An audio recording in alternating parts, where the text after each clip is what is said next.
Hello, I'm Damien Barrett. Welcome to Access All Areas, brought to you by OPSM. With me to thrash out all the issues ahead of tomorrow's big game is Lee Matthews. Lee, even for an experienced AFL personality like yourself, do you still get caught up in the atmosphere of this week? Oh, absolutely. I mean, I haven't really wanted to coach again since I finished 4 years ago. When you get to grand final week, you'd like to be involved because it's kind of so stimulating because what hangs on the end of this game for the winning team, the premiership team, is a few moments of exhilaration and euphoria that I've never been able to get in any other part of my life, at least. Well, you've felt both. Will the game tomorrow be decided by the X Factors? And in the X Factors category today, we've got Lewis Jetta and Cyril Rioli. Are these men going to be determining the outcome? Well, I think so. I mean, when you talk about players that you love to watch because they do really special things. I mean, Lewis Jetta last week, I've never seen a player before really get the ball 90 metres from goal and everyone in the stadium knew that he was going to run to the goal square and kick the goal. That's how quick he is. Cyril Rioli does it more often, more regularly. I mean, really, Jetta's only popped onto the scene really this year to do those kind of things. And I think Rioli is likely to do more. He's a better player than Lewis Jetta is, but Jetta, if he gets a little bit of space, can be dynamic. So I think never let him get goal side.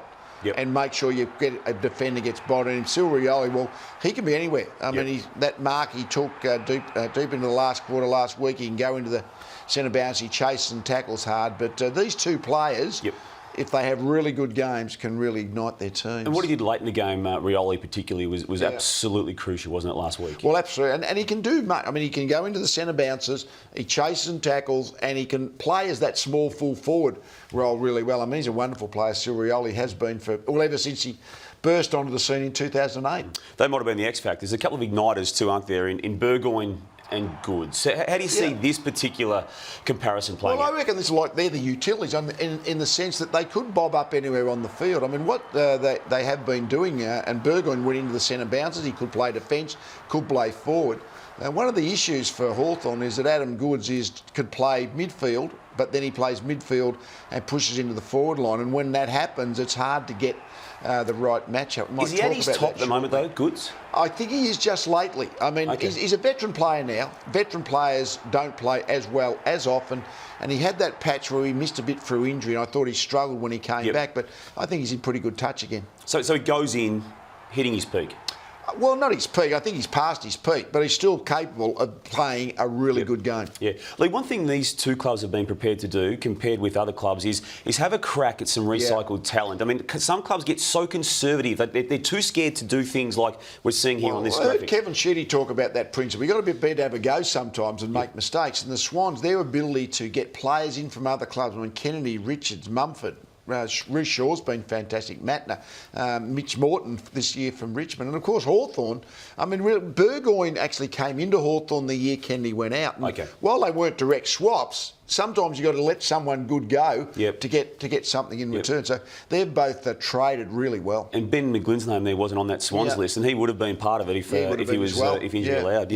Lee, the Josh Kennedy situation at Hawthorn going to the Swans, it intrigues so many people. Just discuss what we're showing here in terms of his performances in finals, and I'll get you to also dwell on the Kennedy factor when it comes to Hawthorn. Well, he's just come through. I mean, he might have played good finals back in 10 and 11, but really this year he's become one of the elite midfielders, made the All-Australian team. I mean, a big and strong, as is going forward and looking dangerous deep in the forward line as well. A fantastic clearance player. So it was very good last week. Really good. I mean, it's amazing how big and strong the modern midfielder is, and he's kind of the prototype, a bit like what the Michael Voss was a decade ago. They're big midfielders, but really they all are these days. He's been fantastic. The Matthews name is famous with Hawthorn. So too is the Kennedy one. And how are you going to go tomorrow if he's holding up a premiership cup? Oh, no problem. I think it's a family. I mean, his father John, as we know, but his father John Kennedy Senior, who's a father of Hawthorn, he went and coached the Kangaroos for 4 or 5 years, and John Senior, who's a premiership teammate of mine, played in 4 premierships for Hawthorn. He's also president of the Hawthorn Past Players Association. And his son Josh is one of the weapons that might take it off. But the Kennedy family, I'm sure they're with the blood. They're where they're with Josh and his team this week. Sure. Lee, last week, the Swans were amazingly good, as they have been all year, in clearances, particularly in the first half. Look at the stark contrast there.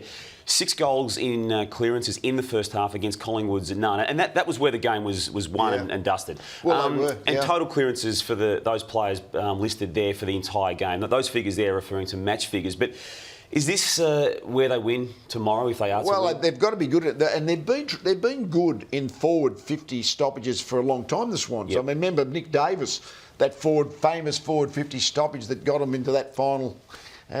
preventing them being eliminated way back in 2005. So that's got to be a strength. And I think that their strength has to be, can Mumford, who is the best ruckman on the ground, can he be really significant in terms of the creation of some really penetrating clearances? I think that's really what has to happen for the Swans. Do the conditions that are forecast negate his influence to a point? No, well, they would negate it, I mean, you're not going to get clean, precise takeaways if you've got a wet, slippery ball to contend with. Lee, were the Hawks selfish last week in the first half of their prelim final against Adelaide? And we've just got some vision here. We've isolated a few things. I mean, Buddy Franklin does this, so this is what happens. He's had a ping for goal from a long way out, and it's messed up their chances of a score there.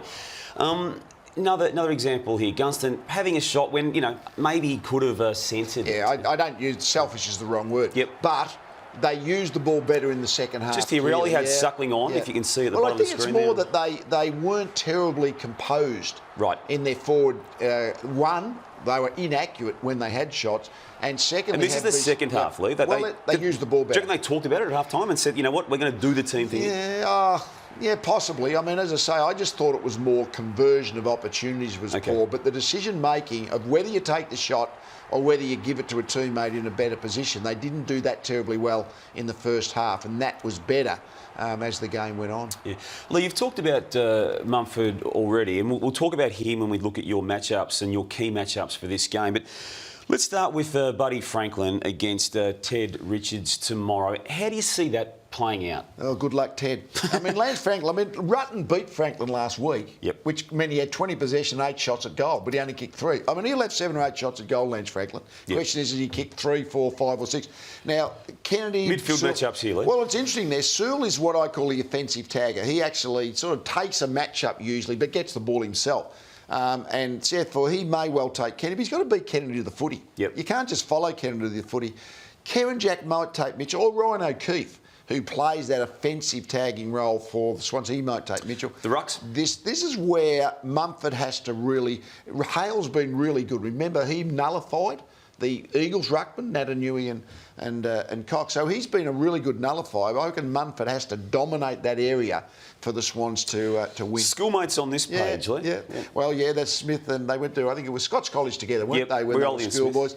And Showenmakers. And, well, Reed's a bit like Kurt Tippett going in last week. Had a really poor month. Tippett had a good game last week. Again, for the Swans to be able to beat Hawthorn, they need a Sam Reed to find a much better form than he's been producing. And Ryan Schoenmakers has had some issues with the big, strong forwards, and Reed's got the height, but not necessarily the strength. And this is how you see this potentially this is like the round robin. You know that the Swans want to keep Gibson occupied. So they'd love to, if they could get Roberts Thompson on him somehow or other. You've got this problem that we mentioned it before, where Goods plays up in the middle of the ground but then runs into the forward line. So his matchup, and I wouldn't be surprised if he's up in the midfield, maybe get Bergen onto him. If he goes into the forward line, try and get Bergen and Gibson should be experienced enough to be able to know when to alternate responsibility for Goods, because that's a really dangerous weapon for the Swans. Lee, the Swans don't think they're underdogs, but they are underdogs in most people's eyes. What is it they need to do to bring down Hawthorn? Well, they need to dominate the clearances, which is where this Mumford thing starts. Can the ruckman generate to Kennedy and O'Keefe and players like that the domination of clearances? My view is that the Hawthorn scoring power, if they get equal access to forward half, they're going to get more shots. Even though the Swans' defence is the best in the competition, I don't think they can deny the Hawthorn forwards. So the clearances is where the Swans have to not only break even, they have to dominate. I want your tip in a minute, but just hold fire. Time now to give the result of our OPSM poll from Monday. The preliminary final losers, Collingwood and Adelaide. Who will finish higher next year? In the end, it was pretty one-sided, Lee. 71% said the Crows were the better team in 2013, just 29% for the Pies. Do you see it that way as well? I don't think I do. I mean, Tippett might leave for a start. No, I think Collingwood, I'd be thinking more chance of being higher up than the Crows next year. All right, for me, it's Hawthorn and Buddy Franklin in order. Yeah. Premiership and Norm Smith. What are you doing? Well, I'm thinking Hawthorn by maybe 20 points, and I'm sticking to Sam Mitchell because he's the most reliable to be a really good player. Yeah. Hey, Lee, thanks for being a part of Access All Areas throughout the season. Really enjoyed your views. I know our viewers have as well. Luke Darcy will be back with myself on Monday's edition of Access All Areas to discuss all the fallout from the big game. Thanks for joining us. Have a good weekend.